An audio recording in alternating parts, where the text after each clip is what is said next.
Առաջինի եթերում մանրամասներն են, ձեզ հետ է Դավիթ Ստեփանյանը, բարև ձեզ։ Իրանում շարունակում են զարգացումներ, շարունակում են բողոքի ակցիաներ,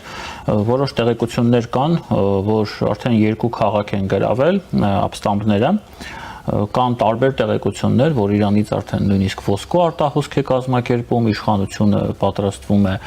լքել Իրանը, դե շատ դժվար է հասկանալ իրականում, որքանով են այդ լուրերը իրականությանը համապատասխանում, որովհետև մենք հասկանում ենք, որ մենք ապրում ենք տեղեկատվական պատերազմների,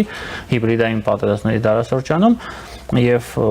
միջև այդ բոլոր տեղեկությունները ստույգ մենք չստուգենք, չենք կարող նշել, որ այդ տեղեկությունները իրականության են համապատասխանում, բայց այն, որ Իրանում լուրջ խնդիրներ կան, ներքաղաքական խնդիրներ, այն որ Իրանում հասունանում է իշխանափոխությունը, դա կարծում եմ ակնհայտ է եւ մեզ Հայաստանի Հանրապետության քաղաքացիներին, Հայաստանում ապրողներին դա հետաքրքիր է այդքանով, որ որքանով կարող է Իրանում լինել իշխանափոխություն եւ կարող է գալ մի իշխանություն, որը լինելու է պրոամերիկյան, որովհետև դա հերթական անգամ լուրջ փոփոխություններ կբերի մեր ամբողջ տարածաշրջանում եւ Հայաստանի դերակատարումը նույնպես որոշակի փոփոխությունների կենթարկվի։ Այս եւ այլ հարցերի շուրջ մենք այսօր զրուցել ենք ժողովրդավարության եւ անվտանգության կենտրոնի ղեկավար Արնոլդ Բլեյանի հետ։ Բարև ձեզ, պարոն։ Բարև ձեզ։ Պարոն Բլեյան, Իրանում կատարվողը ձեզ որքանով է դարձնում հավանական իշխանափոխությունը։ Դա տարբեր սցենարներ կան զարգացումների, իհարկե զարգացումների սցենարներից մեկը այն է, որ դա կմարի, բայց գնալով այդ սցենարի հավանականությունը իրագործման նվազում է։ Սցենարներից մեկը նաև այն է, որ ռեֆորմիստական իշխանության ղեկավար պարոն Փեզեշքյանը, նախագահ Փեզեշքյանը կարողանա այաթոլաների հետ գալ համաձայնության, որպեսզի պարզապես այաթոլաները հեռանան իշխանությունից եւ առանց հեղափոխություն իրագործելու երկրում իշխանությունը ինքը դառնա ավելի կառուցողական, կորչի այդ այսինքն կղերապետությունը վերանա եւ Իրանը դառնա նախագահական երկիր։ Շատ նորմալ նախագահական երկիր, հա։ Դա սցենարներից մեկն է։ Եվ կարծում եմ դա դրական արդյունք կտա, որովհետեւ ցնցումներից հնարավոր ցնցումներից հեռու կպահի Իրանը։ Եվ մյուս կողմից արդեն փորձ ունեցող նախագահը կարողանա հանելով իր միջից այդ հայ-ամերիկյան, հայ-եվրոպական, այդ հայ-իսրայելական, այդ սիոնիստական բաները, որ իրանք միշտ խոսում են, վերացնենք Իսրայելը աշխարհի քարտեզի երեսից, պետք է հանեն էլ այդ վերջացավ էդի։ Այդ արդեն անցալ դարա, դա վերջացավ գնաց։ Տեսանք 12 օրվա ընթացքում, որ դա հնարավոր չէ իրագործել։ Հիմա մենք էլ թե ենք խմում Բաքվում։ Հասկացանք, որ չենք խմելու Բաքվում, կամ եթե խմենք, ապա միայն հրավիրալի հյուրի կարգավիճակով, բայց ոչ տանտիրոջ կարգավիճակով։ Հիմա իրենք էլ պետք է հասկանան, որ վերջ։ Ժամանակն է բացվել աշխարհին, ժամանակն է ընդօրինակել արևմտյան մոդելը, իսկ Իրանը դա իհարկե Եվրոպայում չի գտնվում, բայց եվրոպացիներն այնտեղ։ Իրանը ընդհանրապես պետք է վերադառնա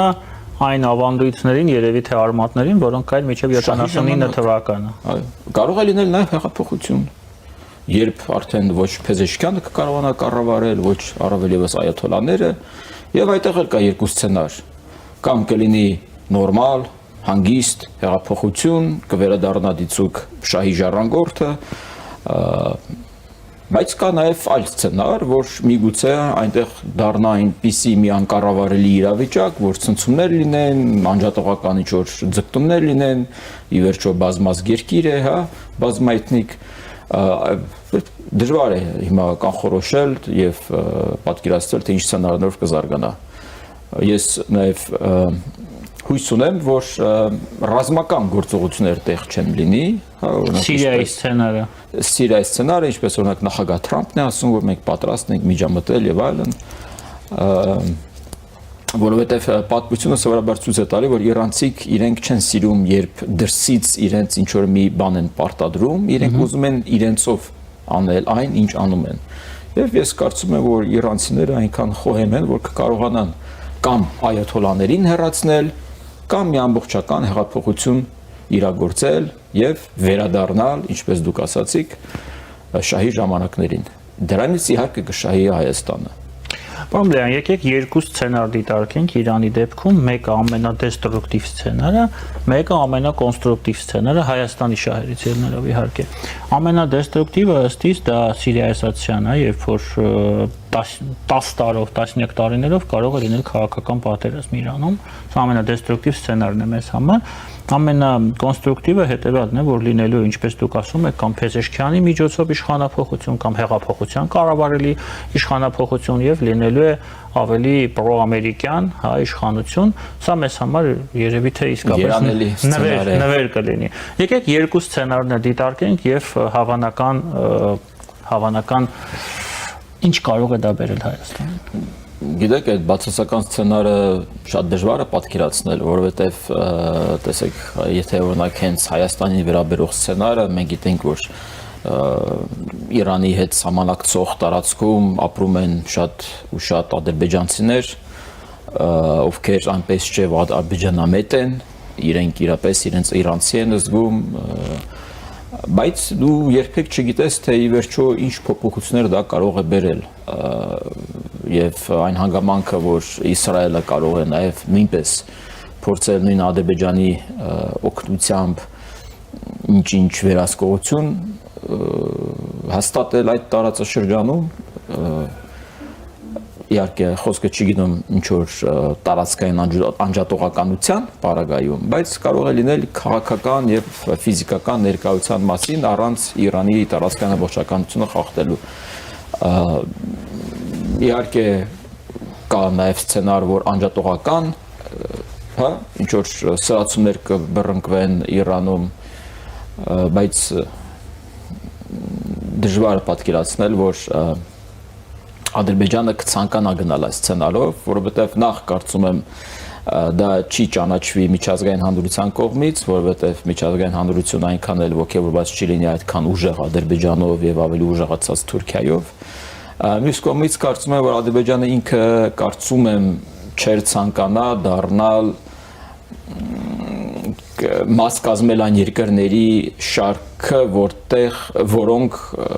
ինչ-ինչ տարածքային պահանջներ են սկսել ներկայացնել այլ երկրներին, որտեղ երկար տարիներ նա մեզ էր մեղադրում, որ մենք ենք այդպիսին, եւ այսօր նա ամբողջությամբ միշտ փորձում է ցույց տալ, որ նա այդպիսին չի, որովհետեւ նա խնդիրներ ունի վերջո դու չգիտես թե Իրանից հետո արդյոք այդ ալիքը կարող է տարածվել Ադրբեջանի վրա թե չէ։ Եվ հետեւաբար Ադրբեջանը կարող է չցանկանալ բացել այդ Պանդորայի արքղը, որովհետև իր մոտ էլ կան խնդիրներ տարածքի ներսում, բայց նորից եմ ասում, շատ դժվար է, դուք բացում ես քարտեզը, տեսնում ես, թե որքան հարևան ունի Իրանը, որքան տարատեսակ շահեր կան, ամեն մի երկիր, ամեն մի շահ եւ ամեն մեկը կփորձի ինչ-ինչ արդյունքների հասնել Իրանի հաշվին, սա երևի մի 20-30 սցենարանոց մի ծրագիր է, որ կարելի է մշակել, անել վերջում նորից սխալվել, թե ինչ զարգացումներով կարող է ընթանալ այդ վատ սցենարը։ Ես կցանկանամ հույս հայտնել, որ այնուամենայնիվ լավ սցենարը կիրագործվի եւ իրանցիները վերջապես կձերբազատվեն այաթոլաների իշխանությունից, որովհետև ի վերջո այաթոլաները սպառել են իրենց, նույն նախագահ Փեզեշքյանն այսօր ասում էր, որ տնտեսական առումով իրենք շատ լուրջ խնդիրներ ունեն եւ իրենք նույնիսկ չգիտեն թե ինչպես առաջ գնալ, նախագահ Փեզեշքյանի խոսքերն են։ Եվ հետեւաբար այո, Իրանին պետք է լուրջ արմատական փոփոխություններ եւ այդ փոփոխությունները հնարավոր չէ անել սանկցիաների տակ լինելով եւ հնարավոր չէ անել առանց եվրոպական արևմտյան աջակցության, ֆինանսական աջակցության։ Ես ուղղակի ուզում եմ հիշեցնել ձեզ, որ քայքայման, հա, հեռանկարը դիտարկելիս Իրանի, որ նույնիսկ Սիրիան չի տրոհվել մասի եւ լավ թե վատ, բայց տարածքային ամբողջականությունը պահպանվում է եւ այնտեղ թիվ 1 բենեֆիցիարը շահառուն դա Թուրքիան է։ Այո, ի վերջո նույնիսկ այս միջազգային աշխարհակարգի կամ փլուզված կամ փլուզբան եզրին գտնվող կարգավիճակի պարագայում էլի երկրները փորձում են առաջնայինը տալ երկրների միջազգայինորեն ճանաչվածությանը, տեսեք, օրինակ համեմատություններ են տանում, հա, Վենեսուելայի եւ Ուկրաինայի միջև, այնտեղ կա տարբերություն։ Միացյալ Նահանգները որևէ անջատողական նկարտումներ չունի Վենեսուելայի նկատմամբ, որևէ տարածք չի հրճակել, որ իր երկրի մի մաս կամ փորձում դարձնել իր երկրի մի մաս կամ անկախություն տալ, ուղղակի ռեժիմ տալ։ Տարբերություն կա Ուկրաինայի պարագայում, երբ եվրոպական մայրցամաքում Ռուսաստանի կողմից ճանաչված տարածքի մի մաս բռնի կերպով ինչ-ինչ ռեֆերենդումի այսպես կոչված ռեֆերենդումի արդյունքում դառնում է իր երկրի մի մաս։ Այսինքն դա տարբերություն կա եւ Ուկրաինայում կա լեգիտիմ իշխանություն միջազգային հանրության կողմից, տարատեսակ միջազգային կազմակերպությունների կողմից, հա, ընտրությունների հետևող ճանաչված նախագահ՝ ի տարբերություն այն ինչ ունենք Վենեսուելայում, այդ Չավեսից եկող այդ ժառանգությամբ եւ նաեւ դա տարբերություն այն առումով, որ վենեսուելացիները այնպես չէ, որ կարծես թե տխուր են, այլ հակառակը ցնծությամբ Կարակասի փողոցներում եւ ոչ միայն ամբողջ երկրի տարածքով։ Պարոն, Վենեսուելայի մասին դեռ կխոսենք, իսկ հիմա խոսենք նորից մերձավոր արևելքի մասին։ Կան տեղեկություններ, իդեպ տեղեկությունները տարածում են իսրայելական ԶԼՄ-ները, որ ԱՄՆ-ն սկսել է տասնյակ օդային վերալիցքավորման ծանր ռազմատրանսպորտային ինքնաթիռներ փոխադրել մերձավոր արևելք։ Եթե մենք հաշվի առնենք նաև այն փաստը, որ Իսրայելը վաղուց է ատամները սրում Իրանի վրա եւ 12-օրյա պատերազմից հետո այդ ցանկությունը կարծես թե ոչ միտեղ չի կորել, արդյոք հնարավոր է համարում, որ հիմա օգտվելով իրավիճակից կետային հարվածներ կարող են հասցվել իրանական տարածքին Իսրայելի կողմից, այդ թվում նաև ամերիկյան ավիացիայի միջամտությամբ եւ օգնությամբ։ Այո, հնարավոր է եւ հավանական է, նամանավանդ որ ինքը նախագահ Թրամփն ասել է, որ ես պատրաստ եմ օգնել իրանցի ժողովրդին եւ հետեւաբար նա կարող է գտնել պատրվակ, որպեսզի հարվածներ հասցնի, թե ուղիղ, թե Իսրայելի միջամտությամբ եւ օժանդակությամբ, եւ դա հերթական մի պատրվակ է նաեւ ռեֆորմիստական իշխանության համար, որ իրենք կարողանան գալ համաձայնության այաթոլաների հետ, որ իրենք հանգիստ հեռանան, հա, երկու տարբերակ կա, կամ դուք կամ ձեզ հեռացվում են եւ դուք պարզ չի թե դուք թերապես կհայտվեք բանտերի ճաղերի հետևում, թե չէ, կամ դուք հանգիստ խաղաղ հեռանում եք, կարող եք գնալ Մոսկվա, այնտեղ արդեն քանյոկի սպասում են ձեզ, ձեր նմաններին, կարող եք բժշկությամբ զբաղվել Ասադի հետ, ինչպես նա հիմա անում, ինչ ուզում եք կարող եք այնտեղ անել, Յանուկովիչն էլ այնտեղ ձեզ սպասում, մենք էլ մեր ստեղից Քոչարյանին կուղարկենք, իրար հետ զբաղվեք ձեր ընկերությամբ եւ այս տարածաշրջանից դուրս։ Ես կարծում եմ, որ այդ թե նախագահը, թե արտաքին գործերի նախարարը շատ լուրջ մասնագետներ են, նաեւ դիվանագետներ են եւ ես հույս ունեմ, որ իրենք կգտնեն այդ խոհեմությունը, նաեւ կարողությունները լեզու գտնելու այաթոլաների հետ, որովհետև այո, այդ հարվածները, որոնք կարող են տեղ ունենալ Իսրայելի կողմից, ել ավելի կթուլացնեն իշխանությունների դիրքերը, այստեղ կա իհարկե մեկ այլ սցենար, որ դա հնարավոր է, որ հանդերտեցնի ժողովրդին եւ իրենք ասեն՝ մի րոպե պատերազմ է, եկեք էլ շարունակենք, կամ հակառակը ել ավելի կբորբոքի իրենց, որպեսզի իրենք ել ավելի մեծ ուժգնությամբ գնան եւ իրագործեն հեղափոխություն։ Պարոն, դրական սցենարը Հայաստանի համար չնշեցիք իրանական։ Պատկերացրեք պրոամերիկյան իշխանության հաստատում, ինչ կարող է փոխել։ Պրոամերիկյան, պրոեվրոպական, պրոժողովրդական եւ պրոդեմոկրատական, այս է կարևոր։ Պատկերացրեք, այդ մեծ իրանական շուկան բացվում է Հայաստանի համար, արդեն հանգիստ կարելի է իրագործել Պարսից ծոց, Սև ծով տնտեսական միջանցքը Հնդկաստանով, Իրանով, առանց սանկցիաների, բենզին բեր, դիզել բեր, գազ բեր, այդ մեծ շուկան է բացվում, անհնար է պատկերացնել, թե որքան մեծ հնարավորություններ դա կբերի թե Հայաստանին, թե տարածաշրջանին, թե անվտանգության առումով։ Այսինքն, եթե այս բանին մենք մեր հիմնական հույսը դա Թրամփուղին է, հա, միջինասիական երկրներն են, Ադրբեջան, Հայաստան այդ ուղին է դեպի Եվրոպա, այստեղ բացում է մի նոր աշխարհ եւ թե արտահանման, թե ներմուծման տեսանկյունից շատ լուրջ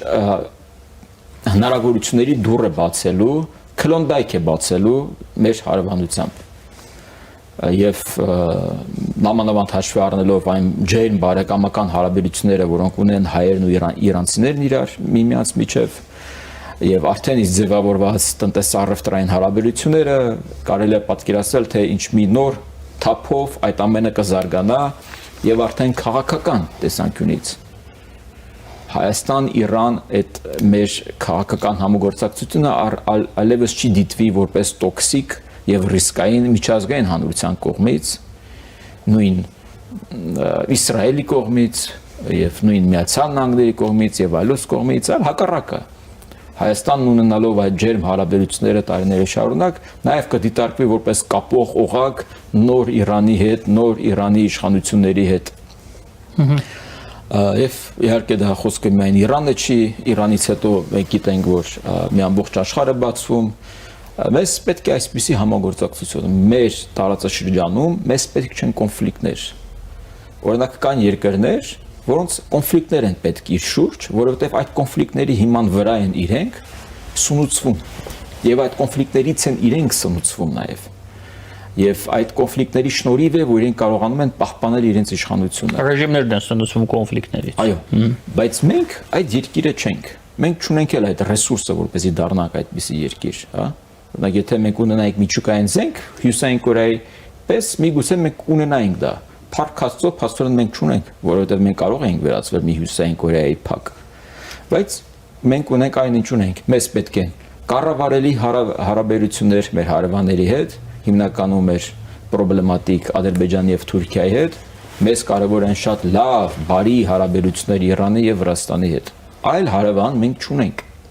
Մնացած երկրների հետ մենք կարող ենք համագործակցել այնքանով, որքանով դա փխում է Հայաստանի շահերից։ Իսկ անմիջական հարևանները մեր կենսական համագործակցության համար են կարևոր։ Այս է տարբերությունը։ Պարոն, դուք նշեցիք, որ փաստացի տեղին չէ համեմատել վենեսուելական հատուկ օպերացիան եւ այն հատուկ օպերացիան, որը Ռուսաստանը արդեն 4 տարի իրականացնում է Ուկրաինայում, բայց տեսեք, Վենեսուելայից հետո Թրամփը հերթական հայտարարություններ արել Գրենլանդիայի մասով, Գերմանիային դեռ չի հասել, կներեք սայթակելու համար, եւ ըստ The Wall Street Journal-ի աղբյուրների տեղի է ունեցել Ռուբիոյի պետքարտուղար Ռուբիոյի փակ հանդիպումը կոնգրեսի անդամների հետ, փակ ճեպազրույց է եղել, եւ նա հայտարարել է, որ Վաշինգտոնի համար առաջնային տարբերակ է Գրենլանդիայի գնումը, այլ ոչ թե ռազմական միջամտությունը։ Ինչի համար է ԱՄՆ-ին այդպես անհրաժեշտ Գրենլանդիան։ Ես գրեթե անհավանական եմ պատկերացնում, որ Միացյալ Նահանգները բռնի կերպով կփորձի անեքսիա ենթարկել Գրենլանդիան Դանիայից, նաև Գրենլանդիան գնելու տարբերակվել եմ քիչ հավանական համարում, որովհետև նույն Դանիան ասել է, որ մենք այնքան լավ ենք մեզ զգում, որ կարող ենք Կալիֆոռնիան գնել Միացյալ Նահանգներից, այսպիսի հայտարարություններ են արել։ Ես ավելի շատ կարծում եմ, որ իրենք կարողանան մի մեծ գործարքի շնորհիվ, ինչպես նախագահ Թրամփն է սիրում միշտ խոսել, գալ հիմնականում միգուցե նաև շրջանցելով դանիական իշխանություններին, բայց հենց Գրենլանդիայի հետ կկարողանան գրենլանդա-ամերիկյան հարաբերությունները բերել մի այնպիսի կարգավիճակի, որոնք շատ մեծ արտոնություններ կտան Միացյալ Նահանգներին ներկայացված լինել Գրենլանդիայում եւ Գրենլանդիայի շուրջ, որովհետեւ Գրենլանդիան լինելով այդ տարածաշրջանում, իսկ գիտեք, եւ Թրամփը ամբողջ օրը դրա մասն է խոսում, որ ամբողջ օրը այն շրջապատված է չինական եւ ռուսական նավերով, այդ թվում հետախուզական, եւ իր համար հաշվի առնելով թե որքան այդ Արկտիկայի շուրջ թե որքան կարևոր է դառնում թարապես հետագա զարգացումները երկիր մոլորակի, նա ուզում է այնտեղ ներկայացված լինել եւ դրանով նաեւ նվազեցնել եւ շեշտակիորեն այդ թվում նվազեցնել Չինաստանի եւ Ռուսաստանի հնարավորությունները։ Ընդ որում այն ինչ տեղ ունեցավ Վենեսուելայի հետ էլի դա հարված էր Ռուսաստանին եւ Չինաստանին։ Նամանավանդ Ռուսաստանին, ում հետ անցած տարի Ռուսաստանն ու Վենեսուելան կնքում էին ռազմավարական համագործակցության խարտիա, կարծեմ մարտին թե մայիսին, գիտեք, որ ռուսական հոպներ պաշտպանում ամբողջ Կարակասը եւ ռուսական նաեւ զինվորականներն են գտնվում Վենեսուելայում, որպեսզի իրենց փորձը փոխանցեին բայց կային ինչ ունենք եւ իհարկե դա լուրջ ապտակ էր Ռուսաստանին Սիրիայից հետո Վենեսուելա մենք կարող ենք ասել որ իրապես Ռուսաստանը մի թղթեվագր է ինչպես հենց Թրամփն էր բնութագրել ուղղակի մի տերբերություն կա որ Ռուսաստանի ձեռքում կա միջուկային զենք եւ դա է պատճառը որ իրենք այդքան զգուշորեն են մոտենում այդ տարբերակին Ես կարծում եմ պարզապես կգա մի պահ, որ ի վերջո ռուսական էլիտան կհասկանա, որ այսպես շարունակել հնարավոր չէ եւ իրենք կփոխեն իրենց նախագահին։ Ես դժվար եմ պատկերացնում, որ դա կարող է տեղի ունենալ արտաքին միջամտությամբ։ Կարող է լինել արտաքին օժանդակությամբ, բայց ոչ միջամտությամբ, ռազմական տեսքով։ Կարծում եմ դա ավելի շատ կլինի հենց ներսից, որովհետեւ երբ ռուսական էլիտան իրենք արդեն սկսում են զգալ, որ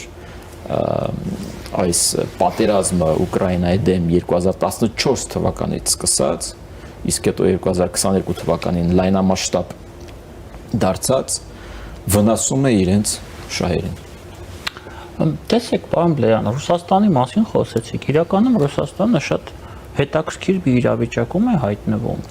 հաշվի առնելով բոլոր վերջին գործընթացները, թվարկեմ Թրիպ, Հարավային Կովկաս, Կենտրոնական Ասիա, Ուկրաինա, որը դարձել է ճահիճ Ռուսաստանի համար, Իրան, եթե այնտեղ լինի իշխանափոխություն, Վենեսուելա, Սիրիան դե արդեն վաղուց կա, ընդհանուր մերձավոր արևելք, Իրանի շրջապատումը բոլոր կողմերից, Իրանը շրջապատված է հիմա բոլոր իմաստներով Հասկանալի է, չէ, որ Ամերիկան մեծ քայլերով գնում է դեպի Չինաստան։ Ռուսաստանը այս ամենում որտեղ պետք է տեղավորվի եւ ինչպես։ Այդ հարցը գնալով ակտուալանում է եւ հասունանում է։ Եվ իրոք այնտեղ պետք է որոշում կայացնեն, որովհետեւ շարունակել այսպես ինչպես իրենք անում են հիմա, նշանակում է վերջնականապես երկիրը հանձնել Չինաստանին։ Բարիբուն իմաստով երկրի կառավարումը առանց այդ էլ իրենք շատ մեծ կախվածություն ունեն Չինաստանից։ Եթե այսպես շարունակվի, իրենք պետք է ընտրություն կատարեն։ Այլ հնարավորություն չկա, որովհետև շարունակել այսպես անհնար է։ Դուք արդեն նշեցիք, որ հա թղթեվագր է եւ Պուտինին կարող են եւ փոխել։ Այլ լուծումներ կան այստեղ։ Գիտեք, ինքը նախագահ Պուտինը արդեն փակուղային իրավիճակում է, նա ոչ ռեսուրս ունի պատերազմը շարունակելու ոչ ռեսուրս ունի պատերազմը կանգնեցնելու, որովհետև պատերազմի հաղթանակը իր պատկերացմամբ նա դարձել է իր անձնական գործը, այսինքն իր լինել չլինելու պատվի հարց է դարձել իր համար պատերազմը եւ գիտեք երեք եղավ այդ կամավորների հանդիպումը եվրոպական երկրների, այդ թվում նաեւ Միացյալ Նահանգների ներկայությամբ եղան հուշագրերի ստորագրում, հիմնականում Միացյալ Թագավորության Ֆրանսիայի եւ Ուկրաինայի ներկայությամբ, բայց գիտեք, իհարկե շատ լավ է գրված, շատ սիրուն է գրված, շատ կարևոր է որ դա կա, բայց դա միայն կարող է լինել, եթե Ռուսաստանը ինքը կանգնեցնի պատերազմը, որովհետեւ եթե պատերազմական գործողությունները կատարվում են, այդ հուշագրերը չեն կարող իրագործվել։ Իսկ շատ հետաքրքիր մի իրավիճակ է, կներեք էլի, որ ուղղակի տեղին է բային։ Բոլոր բանակցությունները գնում են Ռուսաստանի ոչ մասնակցությամբ։ Ռուսաստանը չի մասնակցում, այսինքն ԱՄՆ-ն բանակցում է Ուկրաինայի հետ, Ուկրաինան բանակցում է եվրոպական երկրների հետ, ուկրաինական այդ ճգնաժամի շուրջ։ Ռուսաստանը ոչ միտեղ չկա։ Սա ինչ է։ Միացյալ Նահանգները փորձում է հասկացնել Ռուսաստանից, նա քանիցս խոսել է, որ նա ուզում է եւ ընդ որում առաջարկություններ արել Պուտինին, որ պատրաստ եմ ղրիմնել ճանաչել ռուսական, պատերազմը ալի վերջացրու, մոռացի չինացիների, արի մենք երկուսով ղեկավարենք այս աշխարհը։ Այո։ Ռուսաստանը քանիցս ասել է համեմատապես իր ռոպագանդիստների միջոցով, որ դա անհնար է, որպեսզի Ռուսաստանը մեջքով թեքվի Չինաստանի, բայց գիտեք, կարող է գալ ինչ-որ մի պահ, որ իրենք էլ հասկանան, որ այլևս ապավինել Չինաստանին, որովհետև այնինչ տեղի ունենում Իրանի թուլացումը, Վենեսուելայի թուլացումը, Սիրիայի թուլացումը, նույն ուկրաինական պատերազմը, եթե մարդկանց թվում է, թե դրա հետևում միայն Ռուսաստանն է, իրանք չարաչար սխալվում են։ Դրա հետևում նաև Չինաստանն է։ Իդեպ Դեռ 30 տարի առաջ երևի թե լավ 35-40 տարի առաջ Չինաստանը եւ Ռուսաստանը տեղերով փոխված էին։ Այն ժամանակ հա տարածաշրջանում հեգեմոնը տարածաշրջանում Ռուսաստանն էր, Սովետ միությունն էր, նույնիսկ ոչ թե Չինաստանը։ Հիմա այսինքն Ռուսաստանը ռազմավարական առումով արդեն պարտություն է կրել որպես տարածաշրջան, նույնիսկ որպես տարածաշրջանային հեգեմոն։ Որևէ հաղթանակ չունի ինքը ձևավորել։ Հիշում եք, չէ՞ որ Օբաման ասում էր դուք տարածաշրջանային եք, ոչ թե գլոբալ, չէ՞, ինքը ասում էր չէ, մենք հիմա նույնիսկ տարածաշրջան, այո, նույնիսկ տարածաշրջանային չկա։ Այսինքն հասկանալի է, որ ռազմավարական հեռանկարում իրենք պարտություն են կրել եւ շարունակում են պարտություն կրել նույնիսկ Չինաստանի հետ հարաբերությունները, որտեղ ով է ասել, որ Չինաստանը եւ Ռուսաստանը մրցակիցներ չեն, օրինակ հեռավոր արևելքի հարցում։ Այո։ Իդեպ իրենք նաև մրցակիցներ են հենց կոնկրետ կենտրոնական այդ 5 երկրների, կենտրոնասիական 5 երկրների բարակայում։ Իհարկե, որտեղ միջամտել է Միացյալ Նահանգները։ Եւ Թրամփ-ուղին հենց դրա մասին է։ Ես դրա համար նշեցի, որ Հայաստանի ու Ադրբեջանի միջոցով կենտրոնական Ասիա։ Թրամփ-ուղին հենց կենտրոնական այդ 5 Қырғызստանի, Ուզբեկստանի, Տաջիկստանի, Թուրքմենստանի եւ Ղազախստանի մասին է։ Եվ իրենք ուզում են դա։ Նամանավան Ղազախստանը ինքը մտածում է թե ինչպես անել հնարավորինս Ռուսաստանից հեռանալ Ռուսաստանից։ Սկզբից օգտագործելով ՀԱՊԿ-ը վերացրեց Նազարբաևի իշխանավորներին եւ թերապես ազդեցությունը իսկ այժմ փորձում է հնարավորինս դիստանսավորվել իհարկե երբեք մասսայաբար դա չի դիտարկվում, բայց իր քայլերով մենք տեսնում ենք, որ Ղազախստանը մտածում է ինչպես անել հեռանալ Ռուսաստանից։ Իդեպ շատ հետաքրքիր է Ռուսաստանի քաղաքականությունը այս ամենի համատեքստում Պուտինը հանդիպում է ոչ թե Տոկաևի, այլ Նազարբաևի հետ, այս վերջերս հանդիպում են ունեցել։ Ռուսաստանի դեսպան Կոպիրկինը հանդիպում է Լևոն Տեր-Պետրոսյանի հետ։ Սա խոսուն է, չէ՞ իրականում։ Դες տպավորություն է, որ Ռուսաստանում այդ անցյալի կայսերական փորփուրներից, նույնիսկ սովետական չեն ուզում հրաժարվել։ Եվ իրականում մենք միշտ ինչ որ ինձ մոտ այդպեսի տպավորություն է, մենք միշտ գերագնահատել ենք ռուսական քաղաքականությունը, եւ հիմա մենք տեսնում ենք, որ իրականում այն ոչ միայն գերագնահատված է, այլ նաեւ իրացիոնալ, հենց Ռուսաստանի շահերի տեսանկյունից։ Դուք ինչպես եք կարծում։ Պատկերացրեք, օրինակ, լավ 14 թվականից ի վեր, լավ 22 թվականից ի վեր, ինչ հաջողություններ արձանագրել Ռուսաստանը, բացի նրանից, որ 100,000-ավոր զոհեր է տվել, հենց իր քաղաքացիների 14-ից հետո։ Կարող ենք 14-ից հետո ասել, կարող ենք 2008 թվականից հետո կամ 2007 թվականից կամ նույնիսկ նախագահ ընտրվելու ժամանակ Ղրիմի սեցեսիան հաստատ։ Բայց Ղրիմը որ վերցրեցի, նախար դու այնքան տարածքներ ունես։ Ղրիմներ քեզ պակաս։ Հետո իրենք ներկայացված էին Ղրիմում։ Իրենց ոչ ոք Ղրիմից դուրս չէր հանում։ Պայմանագիր իրենք ունենային, այո, պայմանագիր ունեին, եւ իրենք կարող էին շատ հանգիստ բանակցել ուկրաինացիների հետ, մնալ այնտեղ։ Հիմա մենք էլ Եվրաքվե ենք ստորագրել, գնում ենք դեպի Եվրոպա, բայց մենք ռազմաբազա ունենք։ Առնվազն կարող են Աբխազիայի եւ Հարավային Օսիայի սցենարով գնալ։ Գոնե։ Նույնիսկ այդ իրենք ինչ են անում։ Պատերազմ, թանկացում, ՆԱՏՕ-ի սահմանի ընդարձակում, որը հիմնական պատճառներից մեկն էր Շվեդիայի եւ Ֆինլանդիայի անդամակցությունը։ Ֆինլանդիայի, տեսեք, Կրասնոդարն ամբողջությամբ ՆԱՏՕ-ով պատված։ Ոնց են պաշտպանելու։ Եվ այսպես շարունակ, ես չգիտեմ, ո՞րն է այն դրական բանը։ Ու ինձ զարմացնում է, որ այդ մեծ երկրում այդքան հլու հնազանդ քաղաքացիներ կան։ Տեսեք Իրանը, տեսեք Ռուսաստանը։ Եվ այդ մարդիկ հանգիստ սպասարկում են եւ գոհ են եւ աջակցում են այդ ցեղասպան պատերազմին։ Իհարկե, չեմ ասում բոլորը։ Հա մի 5% ինչ որ մի զանգված կա, ովքեր ասում են լավ չի, բայց չեն կարող բարձրաձայնել, որովհետեւ ոչ ռեսուրս ունեմ երկրից դուրս գնալու, ոչ էլ ռեսուրս ունեմ գնալ նստելու։ Դրա համար սուսուփուս ապրում եմ։ Երևի թե նաեւ ցանկություն։ Այո։ Դե ես խոսքը գնում եմ 5%-ի մասին։ Դե միգուցե նաև ցանկություն։ Դասականն է ասել, որ ում Ռուսիա ունի պայեց, կարծում եմ դա մեզ էլ չի հաջողվի, բայց մենք գոնե պետք է փորձենք վերլուծություններում դրան անդրադառնալ, որովհետև Ռուսաստանը շարունակում է փաստաթղթային մնալ մեր դաշնակիցը, թիվ 1 տնտեսական գործընկերը, Դու պատկերացրեք Իրանից հետո ինչ տեղի կունենա։ ես դրա համար Շինին է Ռուսաստանը։ մեր զրույցը դրա համար դրանից սկսեցի։ Գյուղատնտեսական մեր ապրանքները, որ այդքան մեզ վախեցնում են, որ մեր լոդիկը ոչ պիտեղ չեն գնի, մեր կարտոֆիլը,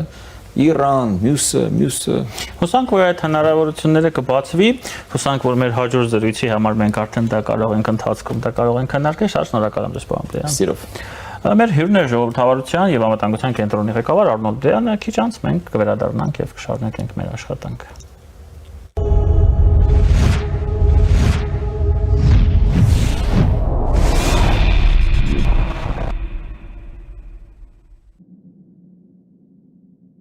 Ասել էինք, չէ, դեկտեմբերը նվերաշատ է։ Մինչև դեկտեմբերի 31-ը Fast Bank-ի ցանկացած վիզա ակնքարտով գնիր ֆիլմի 1 տոմս Cinema Star-ի Dalma եւ Rio մոլերի մասնաճյուղերից եւ երկրորդ տոմսը ստացիր նվեր։ 2 տոմս, 2-ը նվեր։ Եվ այսպես շարունակ։ Եթե չունես վիզա ակնքարտ, պատվիրիր Fast Bank Mobile-ով։ Դե ինչ, բարի դիտում։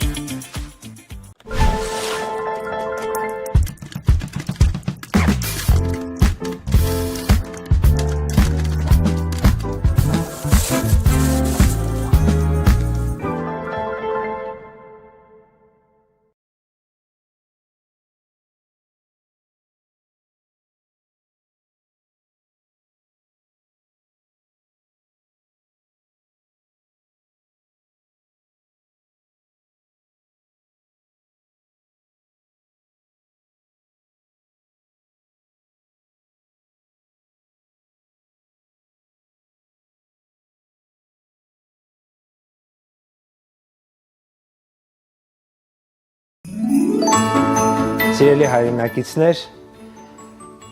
տարեմուտին նախ ուզում եմ շնորհակալություն հայտնել անցնող տարվան։ Ինչու, որովհետև 2025 թվականը թերևս մեր անկախության պատմության լավագույն տարին էր։ Լավագույններ բոլոր առումներով, տնտեսական առումով, անվտանգության առումով, հաստատված խաղաղությամբ եւ ընդհանրապես բոլոր առումներով։ Թերևս մեր երկրում երբևէ այսքան դպրոց, այսքան մանկապարտեզ, այսքան ճանապարհ, այսքան տնտեսական հաջողություններ մեկ տարվա ընթացքում չեր եղել։ Բայց այս ամեն ինչը ունի մեկ պատճառ։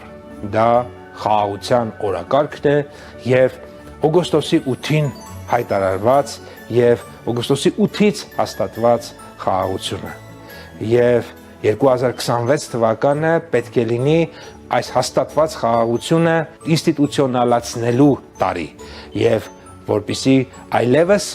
որևէ մեկը երբևէ Հայաստանում եւ տարածաշրջանում չկարողանա պտտել զարգացող խաղաղության թափանիվը։ Հետևաբար 25 թվականին շնորհակալություն ձեռքբերումների եւ խաղաղության համար, իսկ 26 թվական պետք է մտնենք նոր ձեռքբերումներով եւ այս խաղաղությունը անշրջելի դարձնելու մեր ամուր կամքով եւ այն մենք դարձնելու ենք։ Շնորհավոր ամանոր եւ սուրբ ծնունդ։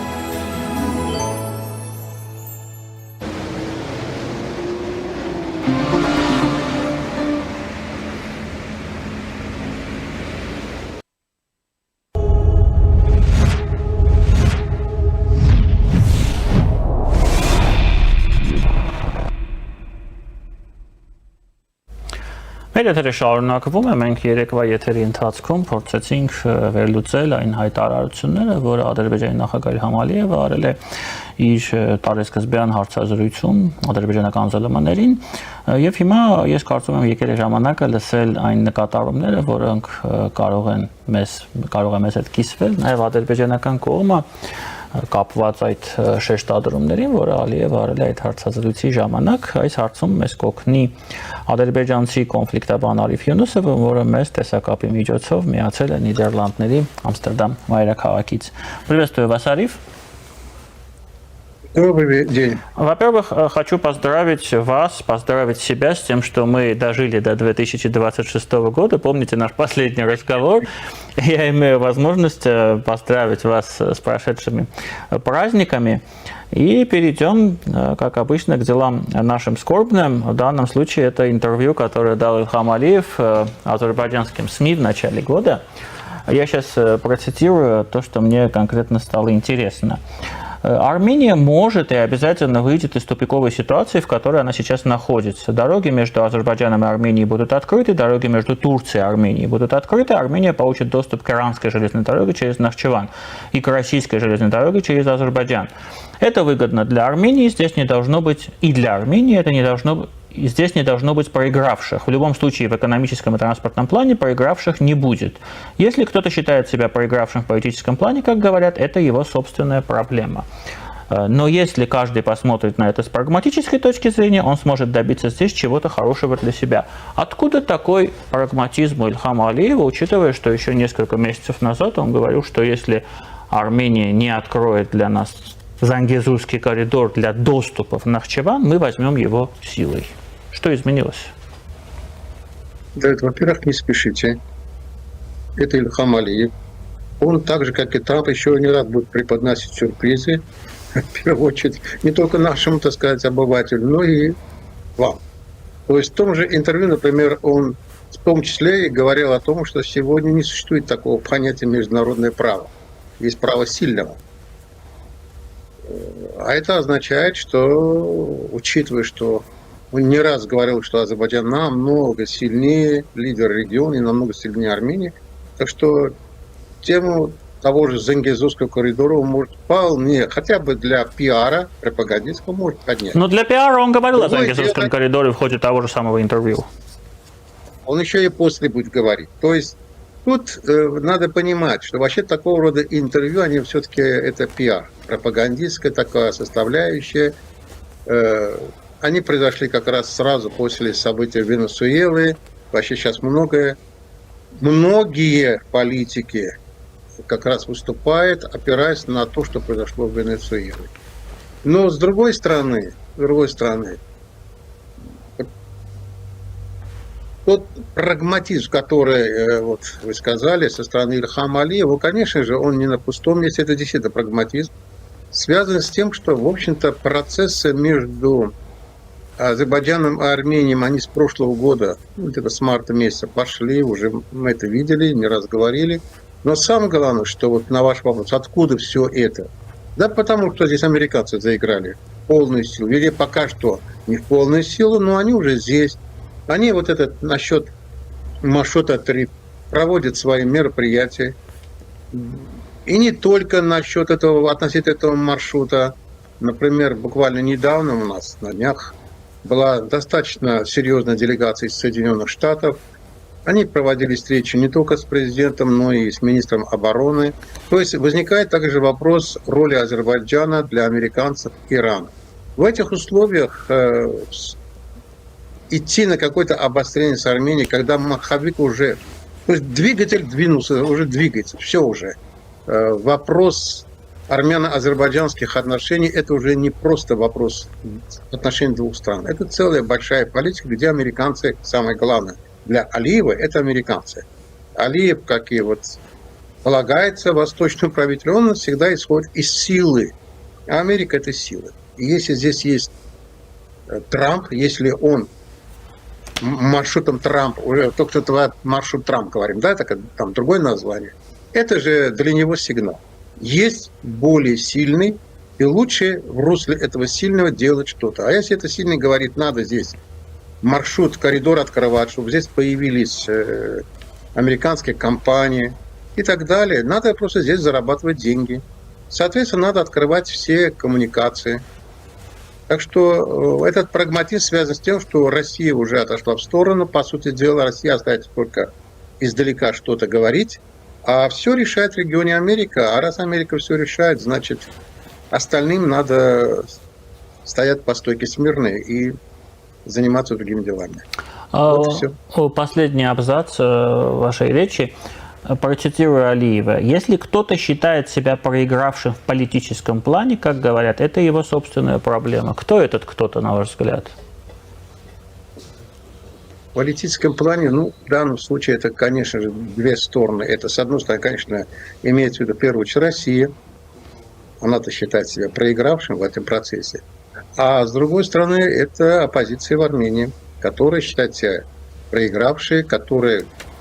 говорит о возможности возвращения Карабаха и все остальное. Других здесь кандидатов на это место, как говорится, нет. Угу. Понятно. Вот вы отметили, совершенно с вами согласен, что Алиев вполне способен преподнести нам сюрпризы. Снова возвращаемся к интервью азербайджанским телеканалам и цитируем Алиева. Он заявил, что Армения, оказывается, помогает России обходить санкции. Я сейчас не буду оспаривать это каким-то образом, но мне кажется, что Азербайджан тоже помогает России обходить санкции хотя бы тем, что продает российскую нефть и, если я не ошибаюсь, газ. Или это не так? Это так, это, конечно, так. Но в данном случае эта риторика должна присутствовать. Это должна присутствовать. Это даже вот мне задавали вопрос, вроде журналисты наши, что вроде бы отношения улучшаются, там открываются коммуникации, там нефть азербайджанская туда, армянские товары придут в Азербайджан. Все вроде бы хорошо, да? А почему вот эта риторика не меняется особо? Даже вот представители, так сказать, народной дипломатии, там, наши приезжали к вам, причем те, которые раньше ругали армян, ваши приехали к нам. Вот казалось бы, а риторика почему не меняется? Ну, потому что человек, который вот это все определяет, у него свои представления, он должен это говорить. Он должен это говорить. Поэтому-то для него одно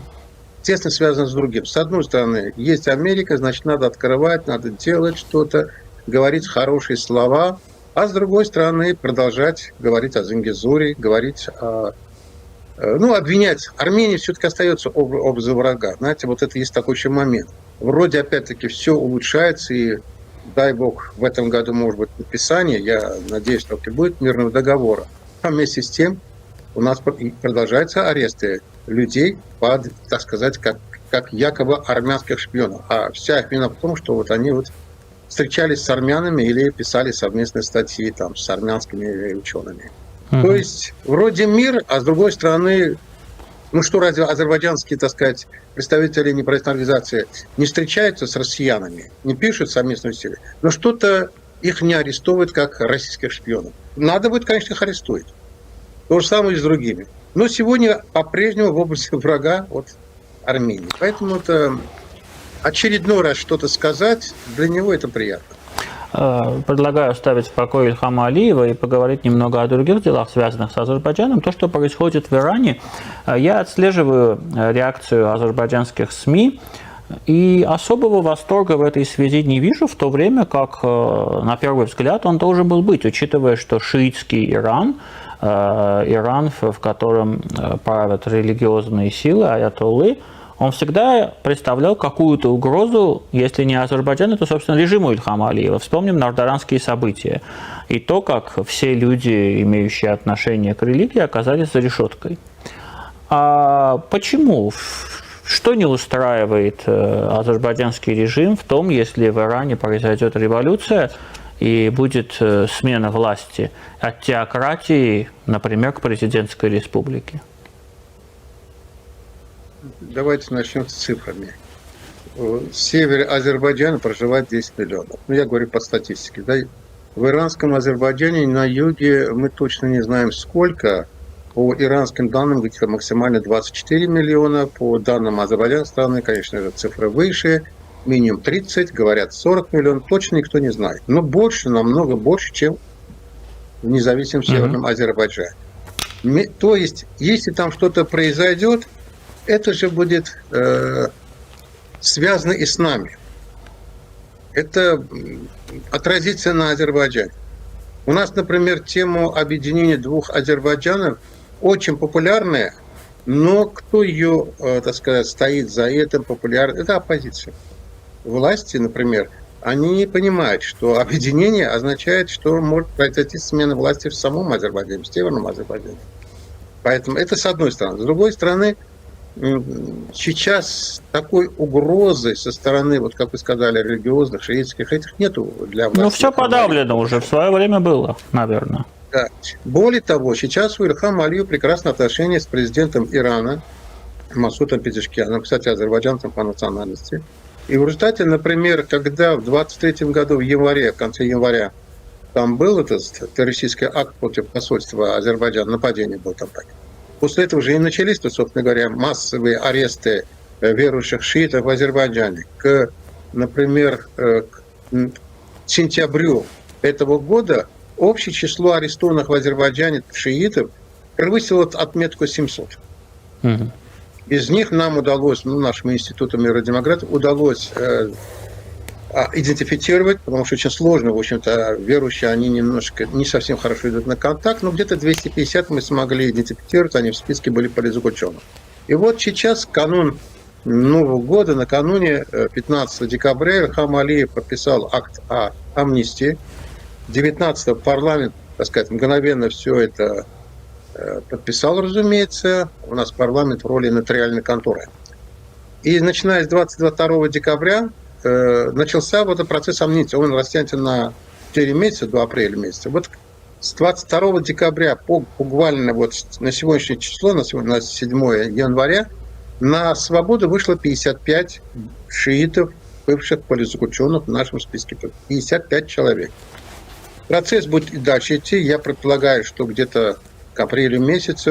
еще примерно 25-30 человек должны выйти на свободу. То есть отпускается даже. С одной стороны, азербайджане не заинтересованы в том, чтобы Иран как государство развалилось.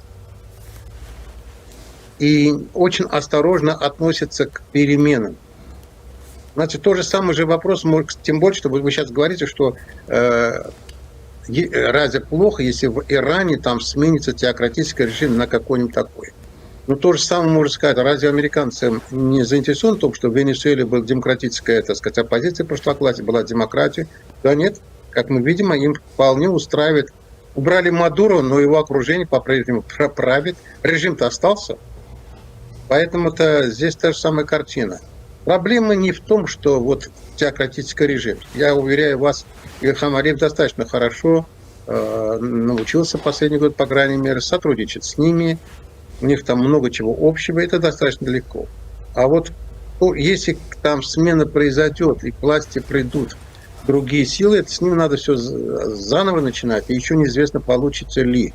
Это неизвестно с многими, так сказать, моментами. Там много неизвестно будет. Поэтому-то плюс, если вы обратите внимание, вообще происходящее в Иране, оно достаточно специфично в том плане, что там этнический фактор играет роль. Акции протеста в Иране охватили многие регионы Ирана, но где-то, сейчас скажу, по последним данным, 17 из 31 региона. Северный Азербайджан, например, не принимает абсолютно никакого участия. Абсолютно никакого участия. В основном принимают участие столицы вокруг и ближе к западной границе. Это в основном регионы, пострадавшие от 12-дневной войны с Израилем. Экономическая, конечно, причина, но вот северная часть Азербайджана, она не принимает участие. И сейчас, вот интересный момент, не только провластные структуры, но даже вот оппозиционные, они не очень-то активно освещают происходящее в Иране. Да, есть люди, которые радуются, хотят, но в целом в азербайджанском обществе такой нейтральный, что ли, или вот со стороны смотрят, наблюдают, выжидают. Я правильно вас понимаю, что в случае, если каким-то чудом, каким-то образом Иран распадется на части, и вот этот вот северный, южный Азербайджан, не знаю, как его правильно называть, получит какую-то независимость, это станет для настоящего Азербайджана, бакинского Азербайджана, больше угрозой, чем возможностью? Для властей Азербайджана – да. Конкретно для Ильхама Алиева – да. Это серьезно будет проблема, потому что там это же автоматически отразится на ситуации у нас. Мы, если говорим так, Северный Азербайджан, можно сказать, независимый Азербайджан, потому что это все-таки часть Ирана. Поэтому-то даже волнения, которые происходили, скажем, в Иране, когда вот азербайджанцы там принимали активную часть, это отражалось. У нас это находило очень активное отзвук в обществе. Вот. А если там вообще произойдет, я не верю, честно говоря, в этот сценарий распада Ирана. В силу многих причин практически никто из геополитических игроков, никто этого не хочет. Да, поэтому-то это скорее мечты некоторых товарищей, в том числе в основном, конечно, у нас в Азербайджане. Но реально, так же, как и мечты о Курдистане независимом, это все мечты. В силу многих причин речь идет, и многие хотят смены режима в Иране. Даже, например, вот мне приходилось очень много общаться с азербайджанцами из Ирана. Они сторонники сохранения Ирана, преобразования, отстранения от власти духовенства, и чтобы это было нормально, обычная там страна с выборами, президентом и так далее. Никакого духовенства, в то же время они против развала, даже и идеи федерализации Ирана тоже не находит отклика. Просто нормальный режим. Все остальное их, в общем, как говорится, устраивает. Но, повторяю еще раз, если говорить о том сценарии, который вы сказали, распад, это находит поддержку у оппозиции в Азербайджане, это находит, найдет, точнее, большой отклик в азербайджанском обществе, но это вызовет не очень хорошую реакцию, ну, по крайней мере, не официально, а у Ильхама Алиева режим, потому что для него это много проблем. Предположим, понятно, что сценариев дальнейшего развития событий в Иране очень много. Пойдем по самому оптимистичному, во всяком случае для нас. Это быстрая смена власти и приход в Иране к власти, ну, демократического, возможно, проамериканского режима. Как это отразится на роли Турции в регионе? И я попрошу вас прокомментировать эту возможность, вероятность этого сценария. Да, я понимаю. Первая реакция будет, конечно, очень осторожная.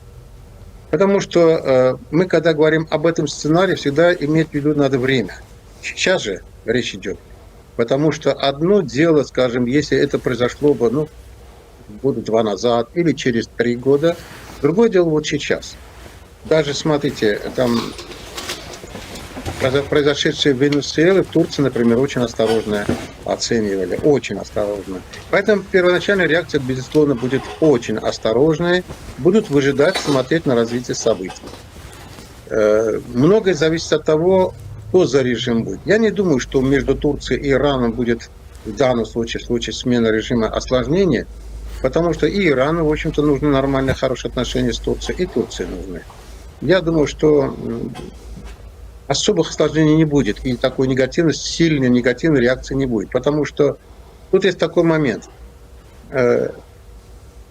Исламский фактор в Иране будет, даже после смены режима, будет играть роль. Не надо думать, что вот в Иране, если произойдет смена, к власти придут демократические силы, проамериканские, ну, скажем так, да, и все, и в Иране будет другая ситуация. Нет.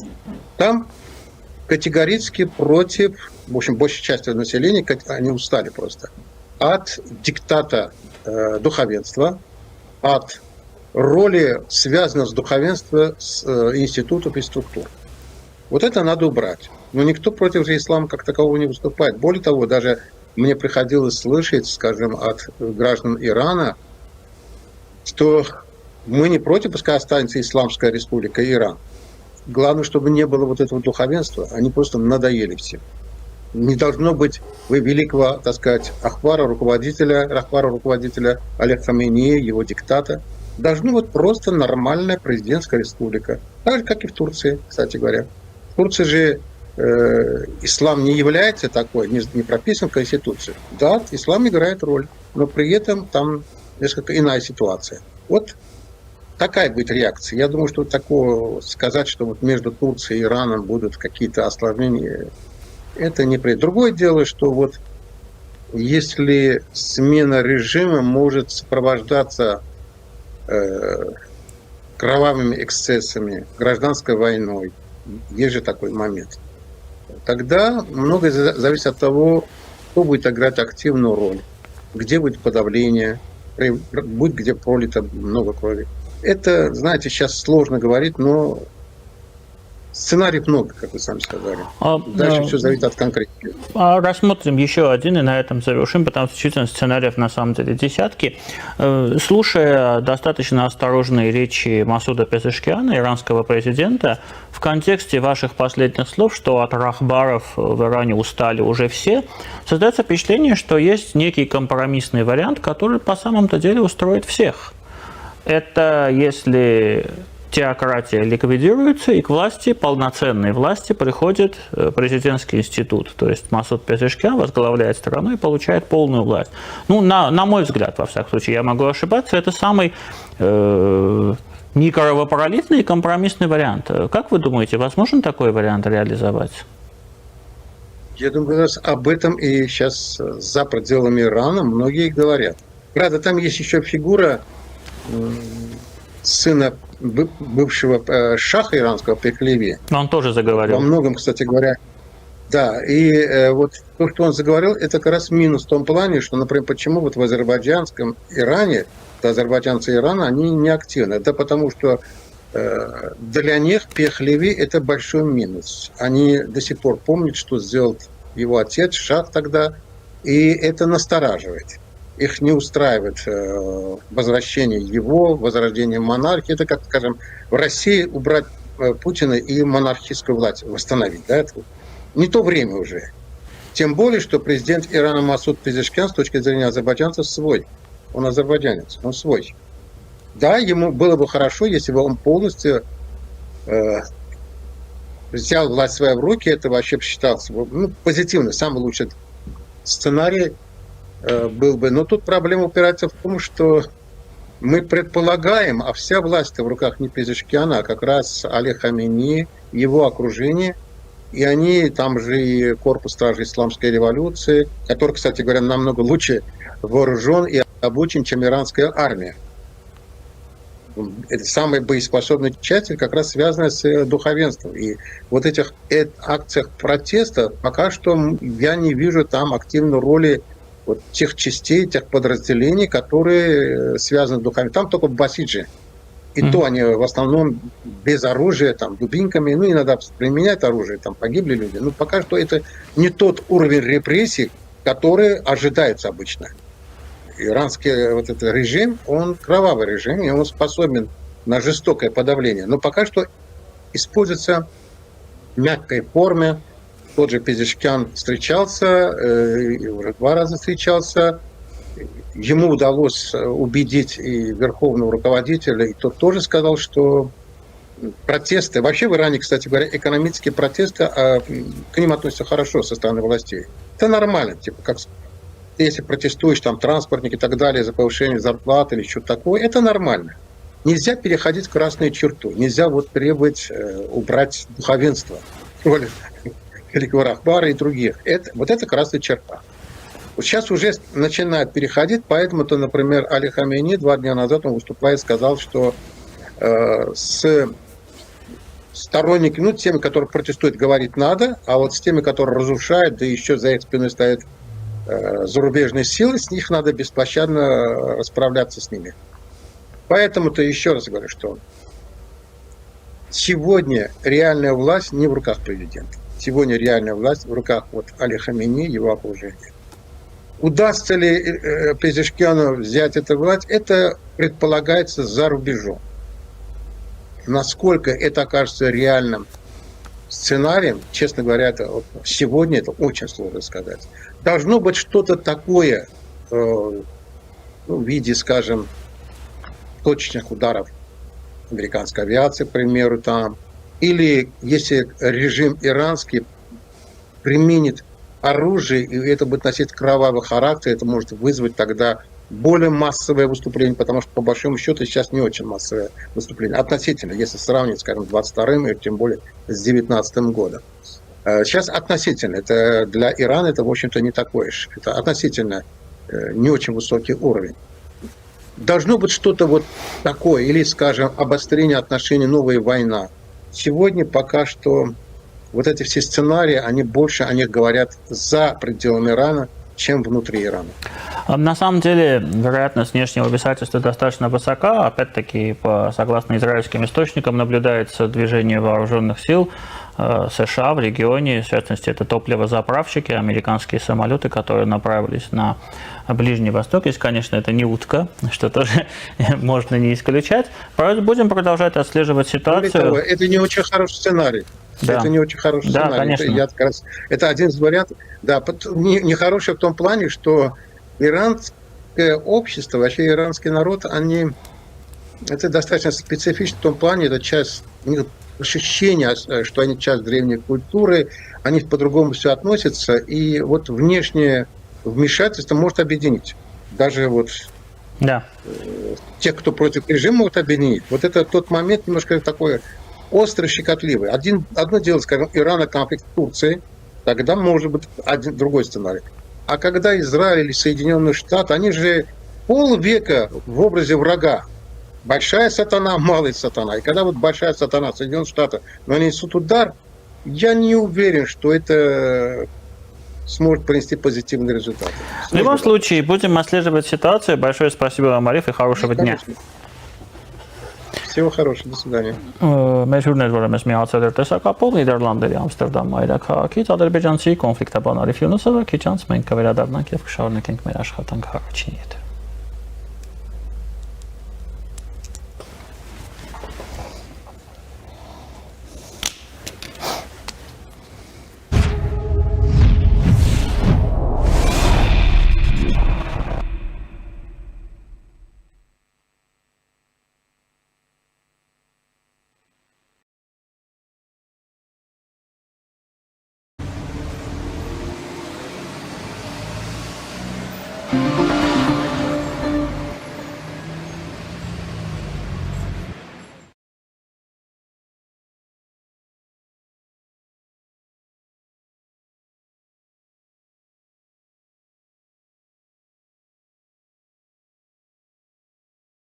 Ասել էինք, չէ, դեկտեմբերը նվերաշատ է։ Մինչև դեկտեմբերի 31-ը Fast Bank-ի ցանկացած վիզա ակնքարտով գնիր ֆիլմի 1 տոմս Cinema Star-ի Dalma եւ Rio մոլերի մասնաճյուղերից եւ երկրորդ տոմսը ստացիր նվեր։ 2 տոմս, 2-ը նվեր։ Եվ այսպես շարունակ։ Եթե չունես վիզա ակնքարտ, պատվիրիր Fast Bank Mobile-ով։ Դե ինչ, բարի դիտում։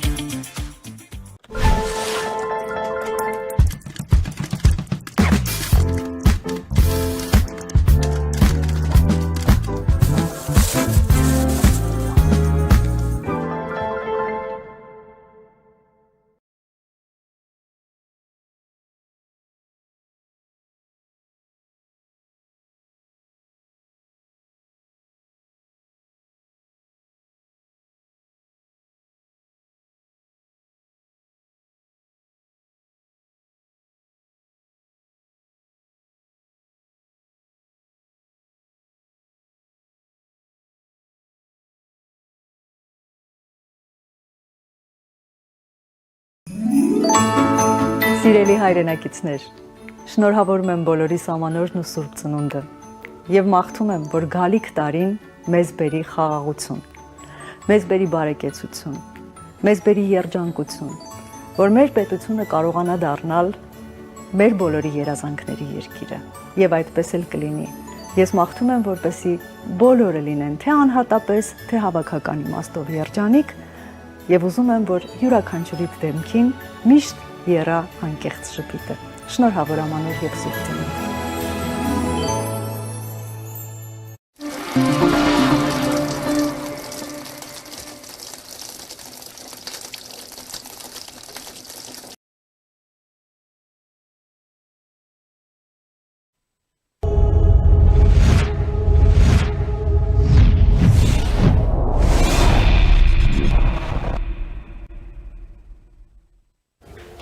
Մեր եթերը շարունակվում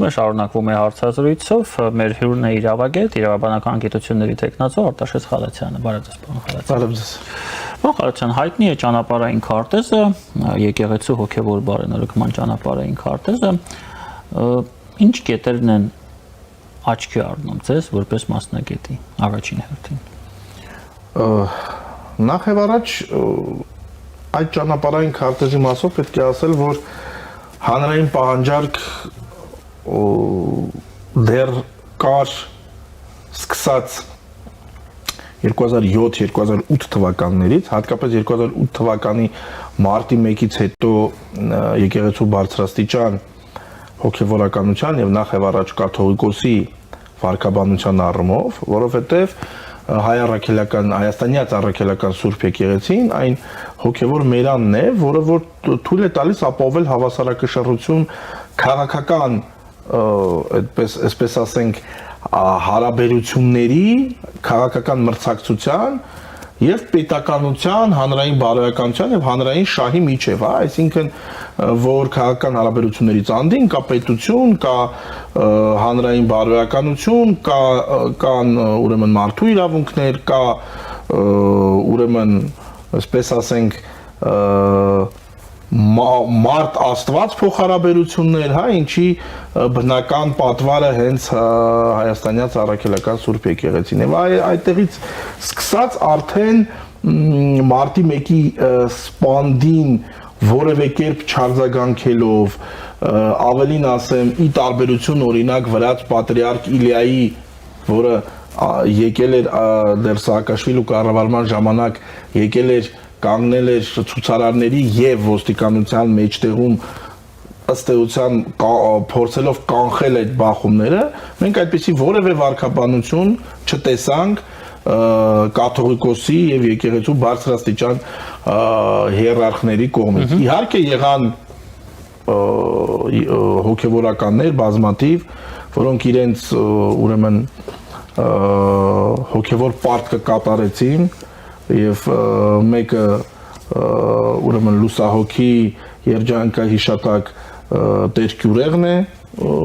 Ջրվեժի եկեղեցու հոգևոր հայրը եւ մի շարք այլ եկեղեցական, խոսքը վերաբերում է եկեղեցու պաշտոնական դիրքորոշմանը, հա, եւ մենք հիշում ենք, որ առաջին նախագահ անգամ հետո չընդունեց իր մոտ որպես բանագնաց ուղարկված կաթողիկոսին, որովհետեւ ինչպես ասում են, բանը բանից արդեն անցել էր եւ խնդիրը այստեղ այն չէ որ կաթողիկոսը պետք է իշխանության կողմից բանագնաց ուղարկվել, այլ խնդիրը այն է թե արդյոք կաթողիկոսը այնքան ինքնաբավ էր որ վեր կանգներ այդ երկու սուբյեկտներից իշխանություն ընդդիմություն եւ իր քայլը աներ, այլ ոչ թե աշխատել որպես զուտ, այսպես ասենք, միջնորդել չէ, իրոք բանագնաց մարդ, որը ուղղակի տեղեկատվություն է ինչ որ վեստը չկա, այսպես ասած, ստանում իշխանությունից ընդդիմության։ Եվ այդ ժամանակվանից արդեն ակնհայտ դարձավ, որ հայ առաքելական եկեղեցին հստակ իշխանական բուրգի մի հատված է ներկայացնում եւ հետեւաբար արդեն իսկ խախտվել էր այդ հոգեվոր հավասարակշռությունը եւ եկեղեցին իր սահմանադրական առաքելությունից ըստ էության շեղվել էր։ Երկրորդը որ ակնհայտ է եւ ահա այդտեղ է նաեւ որ սկսեց երևակվել եկեղեցու քաղաքականացված լինելը կամ միջամուխ լինելը քաղաքական կուսակցական գործընթացներին, հա, այսինքն կողմերից որևէ մեկի կողմը բռնելը հստակ։ Եվ դրա արդեն հաջորդ տարարը հեղափոխությունից հետո, երբ արդեն նախկին իշխանությունը դարձավ ընդդիմություն, հայլային այդ սկզբունքով արդեն եկեղեցին դարձավ ընդդիմություն, այսինքն այն ժամանակ եկեղեցին քաղաքական իշխանության, աշխարհիկ իշխանության սատարող, այսպես ասենք, սուբյեկտներից էր, հիմա արդեն դարձավ ընդդիմությանը սատարող սուբյեկտ։ Ինչու՞, որովհետև ինչու նոր իշխանության հետ համաձայնության չեկան։ Խնդիրը ի՞նչն էր այստեղ։ Տեսեք, ցավոք սրտի եկեղեցին այն գործիքներից մեկն էր, որը թույլ էր տալիս, որը արհեստականորեն լրացնում էր նախորդ իշխանության քաղաքական լեգիտիմության պակասը։ Այսինքն հոգևոր այսպես նարատիվներով փորձում էր լրացնել իշխանության քայլերի դիսֆունկցիոնալությունը կամ հանրային մերժումը։ Այսինքն այլ կերպ ասած նախկին ավտորիտար համակարգիչներից մեկն էր։ Իհարկե նաև այլ փոխկապակցված շահերով, այդ թվում գուցե նաև արտաքին որոշակի ուղղորդումներով ցեմենտված մի սիմբիոզ էր, հետևաբար այդ այսպես ասենք կապը հանգույցը ավելին է, քան սովորական քաղաքական կոնյունկտուրան, դա մի ամբողջ համակարգ է, որը որ դառնալով ընդդիմություն իր հետ տարավ նաև եկեղեցին, ցավոք սրտի։ Եվ թեևս գործող իշխանությունը փորձում էր հարցին անգամ մոտենալ եկեղեցու վերնախավի ընթացիկ շահերի պրիզմայով, այսինքն փորձելով նրանց հնարավորություն տալ ռեաբիլիտացվել եւ խաղալ նոր խաղի կանոններով եւ ինչու՞ չէ բնականon բարի դրացիական հարաբերություններ հաստատելով քաղաքական նոր իշխանության հետ, բայց քանի որ մենք այդտեղ ըստ երևույթին գործ ունենք շատ ավելի խորը, այսպես ասենք, ագուցված հարաբերությունների հետ, այստեղ միայն ընթացիկ քաղաքական շահը չէ եւ ավելին ասեմ, անգամ եկեղեցու միանձնյա որոշելիքը չէ, այսինքն եկեղեցի ասելով տվյալ դեպքում եկեղեցու վերնախավի միանձնյա որոշելիքը չէ, թե ինչպես թե ինչ դիրք զբաղեցնել նոր իշխանության նկատմամբ եւ հետեւաբար Ինչքան որոշելիքն է։ Ըստ էության այն երկրի, որը հանդիսանում է ՊԱԿ-ի ԽՍՀՄ-ի իրավահաջորդը եւ հետեւաբար այն կառույցների, որոնք հանդիսանում են ԽՍՀՄ ՊԱԿ-ի իրավահաջորդը եւ Ռուսաստանը։ Ըստ էության այո։ Եվ ես դա նաեւ ասում եմ ոչ թե զուտ այսպես օթում, այլ հենց իրավաբանական տեսանկյունից եթե նայում ենք, հայտնի է, որ ԽՍՀՄ-ը ստանձնել է Ռուսաստանի Դաշնության իրավահաջորդի կարգավիճակը դրա դիմաց նաև իր վրա վերցնելով ԽՍՀՄ պետական պարտքը ամբողջությամբ, այսինքն ամբողջ պասիվը, որը կար ԽՍՀՄ-ի վրա դրված, մյուս հանրապետություններից վերցրեց, դրա դիմաց ստանալով միջուկային զենք ամբողջությամբ, ստանալով բոլոր իրավունքները եւ պրեֆերենցիաները ԽՍՀՄ-ի, այդ թվում դառնալով ՄԱԿ-ի անվտանգության խորհրդի անդամ։ Եվ տրամաբանական է պնդել կամ ենթադրել կամ բխեցնել դրանից, որ ուրեմն ԽՍՀՄ բոլոր պետական ուժային մարմինները, որոնք պահպանվել են արդեն Ռուսաստանում, հանդիսանում են ԽՍՀՄ-ի իրավահաջորդ, հետեւաբար դեռ պետք է պարզել արդյոք ԽՍՀՄ ՊԱԿ-ի գործիքակազմը չի փոխանցվել արդեն անվտանգության դաշնային ծառայությանը կամ այլ ուժային կառույցների Ռուսաստանում։ Եվ ահա այս առումով առաջինը ինչ որ այդ բարենորոգման ուրեմն մենք ճանապարհային քարտեզում վարչապետի հռչակած տեսնում ենք, դա եկեղեցու կուսակցական լինելն է, այստեղ իմիջիալով շատ կարևոր է հասկանալ, որ եկեղեցին ինքնին քաղաքականության որպես հանրային շահի դրսևորում դուրս չի կարող լինել։ Խոսքը ընթացիկ քաղաքական շահերից, կուսակցական խաղերից, այդ թվում նաև արտաքին քաղաքական ուղղորդումներից զերծ լինելն է։ Ահա սա է, որ հանրությունը պահանջում է եկեղեցուց, այսինքն այնպես չէ, որ եկեղեցին օրինակ չի կարող բարձրաձայնել անգամ իշխանության թերացումների մասին, եթե խոսքը վերաբերում է հանրային շահին, այսինքն ոչ թե ասել ժողովուրդ ընտրեք այս քաղաքական ուժին, որտեղ ինքը ավելի լավ է, այլ օրինակ բարձրացնել հարցեր, որոնք որ հանրությանը հուզում են, եւ դա ավելին ասեմ, դա ակնկալվում է եկեղեցուց, բայց ոչ երբեք դառնալ քաղաքական մրցակցության կողմերից մեկը, որովհետև եկեղեցու հետևորդ են եւ իշխանությունը եւ ընդդիմությունը եւ քաղաքականությամբ հետարկվողները եւ չհետարկվողները, այսինքն եկեղեցին այստեղ ինքը իր առաքելությանն է, այդ թվում համանadrական առաքելությանն է հակասում։ Երկրորդը, որը կրկին շատ կարեւոր է, դա քահանաների եւ վարդապետած դասի բարոյական կերպարն է։ Ամենևին ոչ բոլոր քահանաներն ու վարդապետները եւ այսինքն բարձր հոգեվորական դասն է, որ ունի բարեվարկության այդ խնդիրներ, բայց ակնհայտ է, որ շատ եւ շատ բարձրաստիճան հոգեվորականներ ըստ չճշտված տեղեկությունների ունեն այդ խնդիրները։ Հիմա դրա մասին այնքան է խոսվել, որ ես փորձեմ ամփոփ դա ներկայացնել, այսինքն արկա է բարոյական կոդեքսի այսպես ասենք զանգվածային կամ դրան մոտ խախտում եկեղեցականների օրինակ ընտանեկան կյանքի կարգավիճակի, ամուսնական կարգավիճակի կամ դե ֆակտո ուրեմն ընտանեկան կարգավիճակի հետ կապված, որ մենք գիտենք, որ դեռևս 4-րդ դարից սկսած այդ ուրեմն կուսակրոնության ուխտը հայաստանյաց առաքելական եկեղեցու ուրեմն կարգի կամ ուրեմն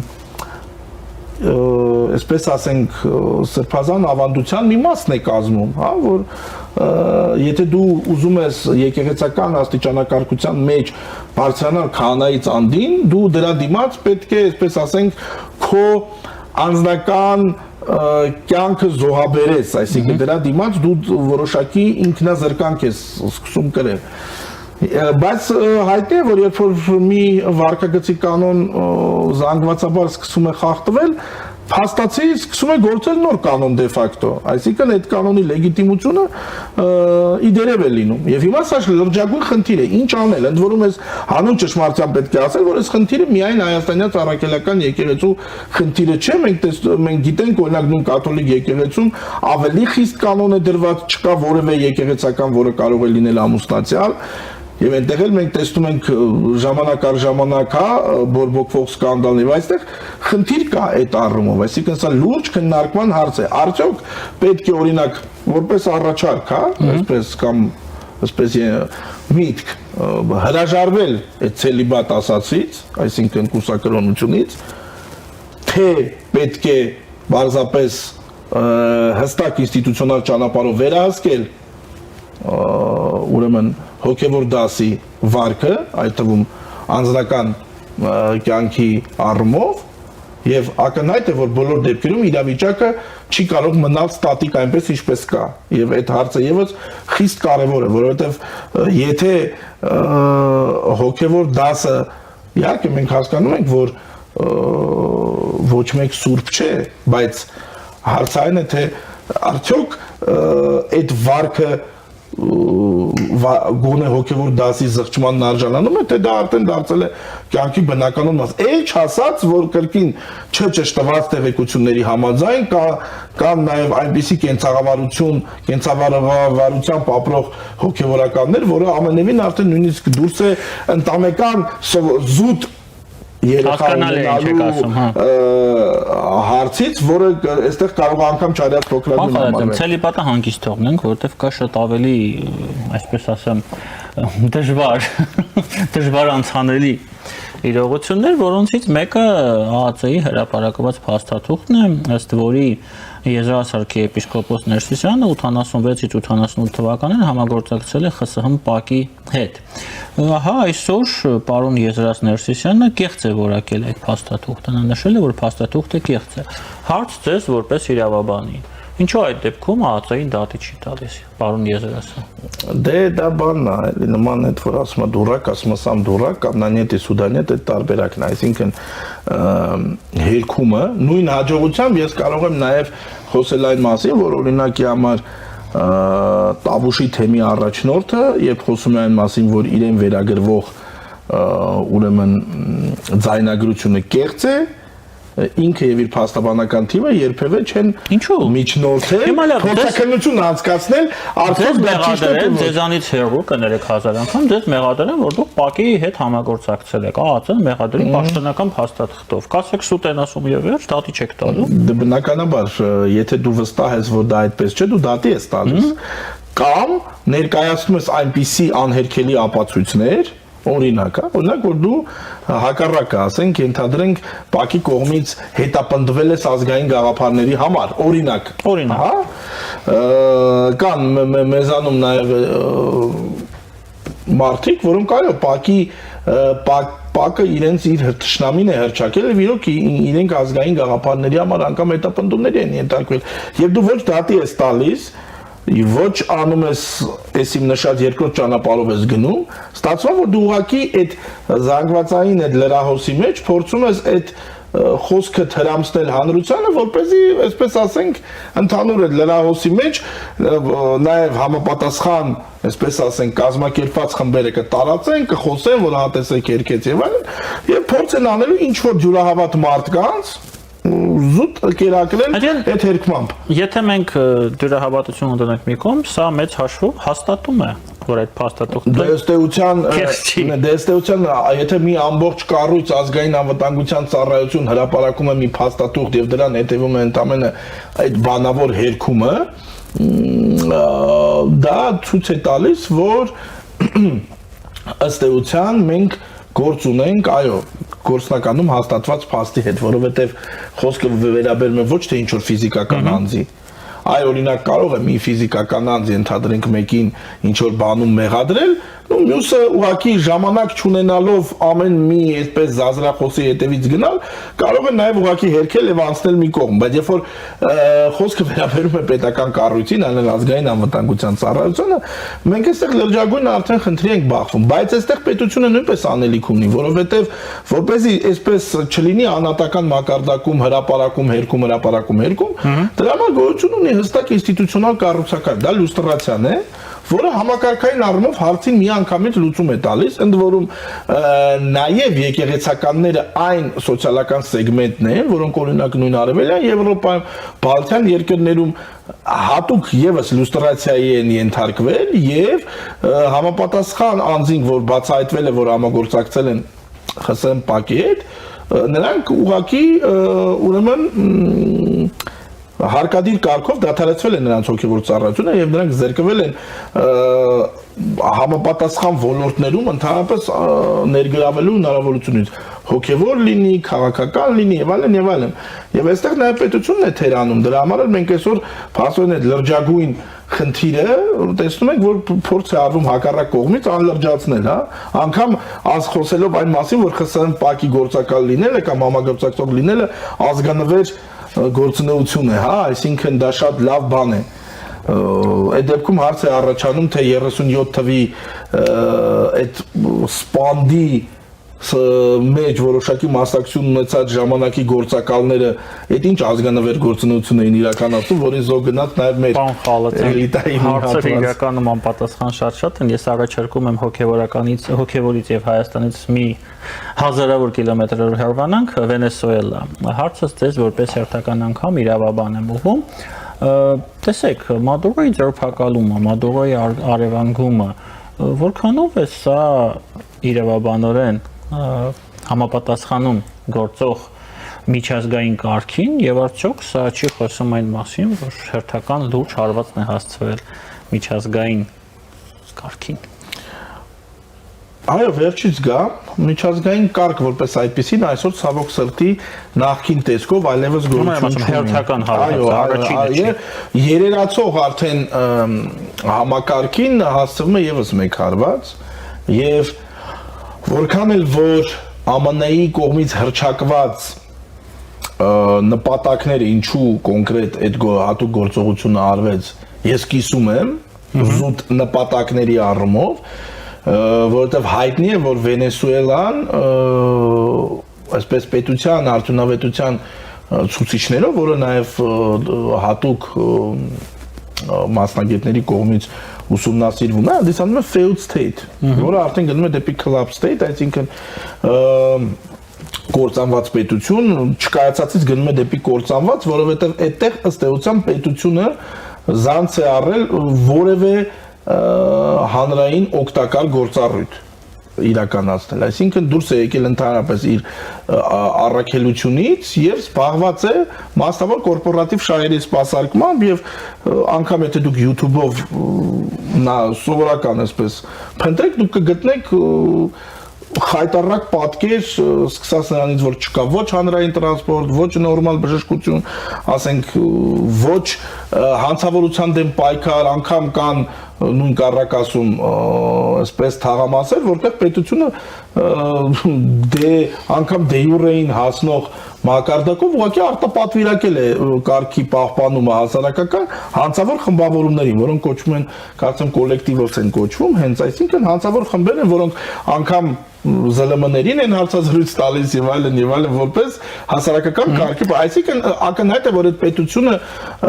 ժողովրդի շահը չի սպասարկում, այսինքն ապա լեգիտիմ է որպես այդպեսի, բայց գալով արդեն միջոցներին, եթե նպատակը լեգիտիմ է, արդյոք միջոցն է ուրեմն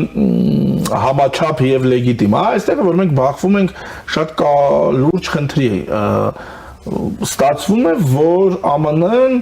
իրականացրել է ներխուժում ինքնիշխան պետության տարածք եւ ըստ էության դրա համար պետք է ներկայացնի հստակ հիմնավորումներ, հա, արդյոք դա մտնում է այն բացառությունների շարքը, որը միջազգային իրավունքով թույլատրվում է։ Նույն այստեղ մենք նախ եւ առաջ հիշում ենք ՄԱԿ-ի անվտանգության խորհրդի մասին, հա, որը որ այն միակ լեգիտիմ մարմինն է, որը դա նման ուրեմն գործողություն կարող է թույլ տալ։ Բայց հետաքրքրական է այսօր ԱՄՆ-ի թերևս իր գուցե պետդեպի կամ իրենց նախագահականի իրավաբանների կողմից կարծում եմ մշակվող այն թեզը, որ ապօրինի նարկոկարտելների գործունեությունը եւ անօրինական կերպով ԱՄՆ-ի սահմանը հատելը եւ այդ թմրամիջոցների տարածումը նրանք ըստ էության փորձում են նույնացնել օտարերկրյա ներխուժման հետ, այսինքն սահմանի ապօրինի հատումը հանցավոր բանդաների կողմից, որի նպատակն է անդառնալի վնաս հասցնել հանրային առողջությանը, հա, հետ այսպես իրավաբանորեն փորձ են ձևակերպել, իրենք փորձում են դա ներկայացնել որպես ներխուժում եւ ըստ էության այստեղ արդեն ԱՄՆ-ն դիմում է ինքնապաշտպանության։ Այս նարատիվն են փորձում առաջ տանել։ Հետաքրքրական է, բայց կրկին մենք հիշում ենք, որ երբ ԱՄՆ-ը ներխուժեց Իրաք, այդտեղ էլ preventive strike տեսությունը առաջ եկավ, երբ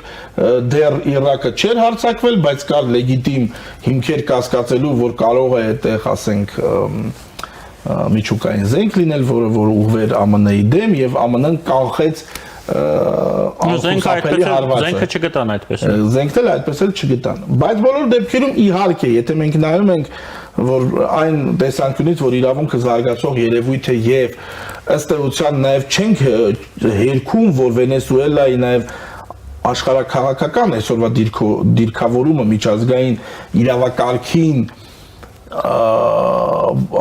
իրավակարգի համար վտանգ է ստեղծում, ըստ էության Ռուսաստանի գլխավոր պատվարն է այն էլ ԱՄՆ-ի շահերի բացառիկ գոտում, դեռ Մոնրոյի դոկտրինից սկսած։ Այստեղ իհարկե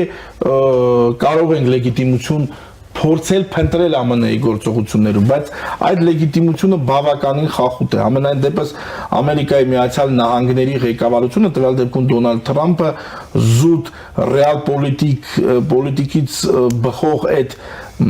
անկեղծ խոսակցություններից անդին պետք է փորձի նաև դիվանագիտական եւ միջազգային իրավունքին հատուկ լեզվով բանաձևի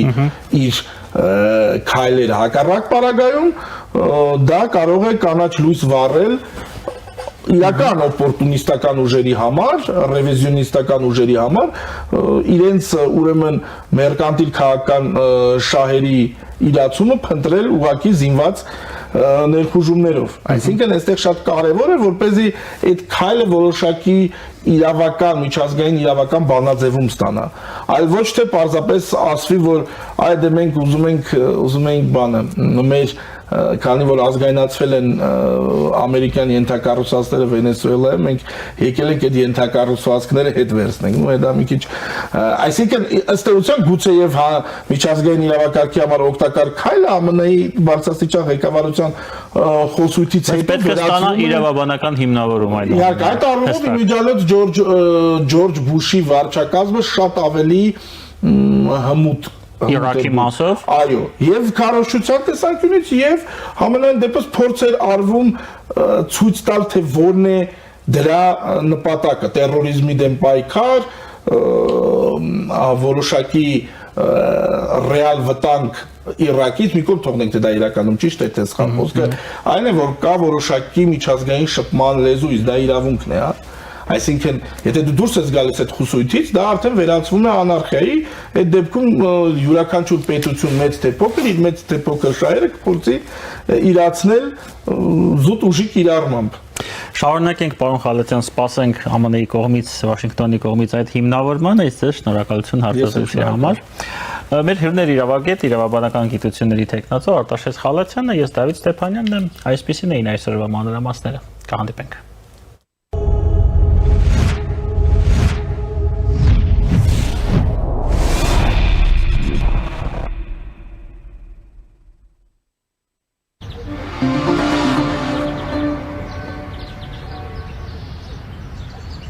Ասել էինք, չէ, դեկտեմբերը նվերաշատ է։ Մինչև դեկտեմբերի 31-ը Fast Bank-ի ցանկացած վիզա ակնքարտով գնիր ֆիլմի 1 տոմս Cinema Star-ի Dalma եւ Rio մոլերի մասնաճյուղերից եւ երկրորդ տոմսը ստացիր նվեր։ 2 տոմս, 2-ը նվեր։ Եվ այսպես շարունակ։ Եթե չունես վիզա ակնքարտ, պատվիրիր Fast Bank Mobile-ով։ Դե ինչ, բարի դիտում։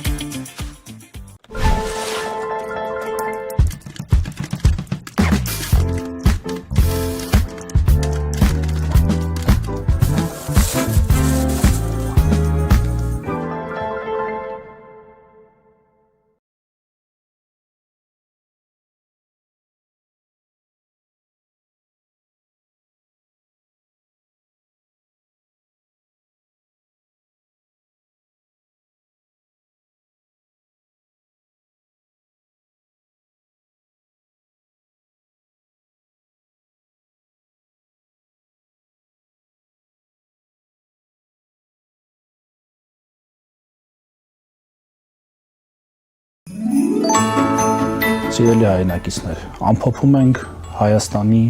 եւ տարածաշրջանի համար մի վճռորոշ տարի, որի ընթացքում կայացվեցին որոշումներ, գտնվեցին լուծումներ, որոնց բարեհաջող իրականացման դեպքում մենք դրանց արդյունքները վայելելու ենք տասնամյակներ, եթե ոչ ավելի երկար։ Թեւակողում ենք նոր տարի 2026 թվականը եւ իմ մաղթանքն է, որ մենք պինդ, ամուր պահենք արդեն իսկ 25-ին ձեռք բերված հաջողությունները, ամրապնդենք դրանք, զարգացնենք դրանք եւ որևէ դեպքում թույլ չտանք մեր ձեռքից խլել 25-ի վերած երկարաժամկետ հաջողությունների հեռանկարը։ Թող լինի հաջողության, խաղաղության, առողջության եւ բարեկեցիկ զարգացման տարի։ Շնորհավոր, ամանոր։